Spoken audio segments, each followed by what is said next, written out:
কি ঠান্ডা হাওয়া। ইস, কোন দিকে?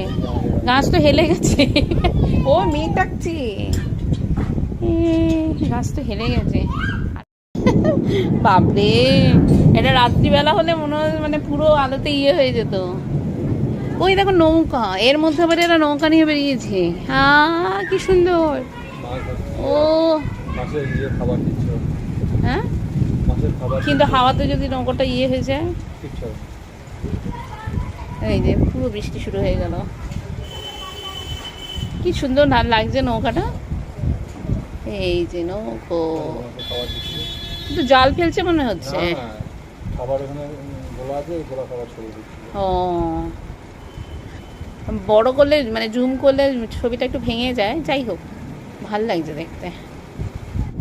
ওই পাখিগুলো, ও এখানে পাখিগুলো ভয় দেখো, ওই দেখো পাখিগুলো কেমন উঠছে।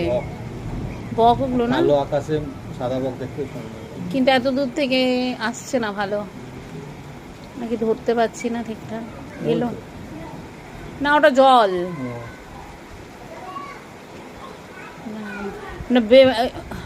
ইয়েটা হচ্ছে চমকালো, বিদ্যুতে চমকালো, ওরা ভয় পেয়ে ভয়ে উঠছে পাখিগুলো। পুরো ঝোড়ো হাওয়া, শরীর ঠান্ডা হয়ে গেল। যদিও খুব একটা গরম চলছে না, যেটা বললাম কলকাতায় খুব একটা গরম নেই এবার, খুব হাওয়া। চলো রান্না করছি। এবার প্রকৃতি কলকাতাবাসীর উপর সদয় হয়েছে। প্রকৃতি, কলকাতায় এবার বৃষ্টি বৃষ্টি, সবুজ গাছগুলো একদম। ওই দেখো কি বিদ্যুৎ চমকায়, ওরে বাপরে বাপ। দিনের বেলা বলে সেইভাবে বোঝা যাচ্ছে না। রান্নাঘরে এসেছি, এবার দেখি ইনি এখানে আশ্রয় নিয়েছে। বাইরে বৃষ্টিটা একটু সামান্য কমেছে। পুরনো দিনের মানুষরা বলেন ঘুঘুকে নাকি বাড়িতে আশ্রয় দিতে হয় না, তবে এটা কিন্তু এখন ভুল। মানে তারা বলতেন ঠিক আছে, তাদেরকে শ্রদ্ধা জানিয়েই বলছি।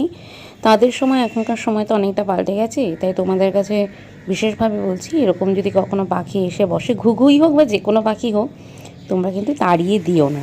আর দেখবে মন খারাপ থাকলে কিন্তু এই পাখিদের দিকে তাকিয়েও মনটা ভালো হয়ে যায়। দেখবে ওদের কাণ্ডকারখানা দেখলেও বেশ ভালো লাগে। তো যাই হোক, ও তো এসে বসেছে, আর এইদিকে আমি রান্না শুরু করে দিয়েছি। তো আমি কিছু অ্যাকচুয়ালি আজকে করব চিকেন পকোড়া, আর বৃষ্টির মধ্যে ভালোই লাগবে, বাইরে বৃষ্টি হচ্ছে।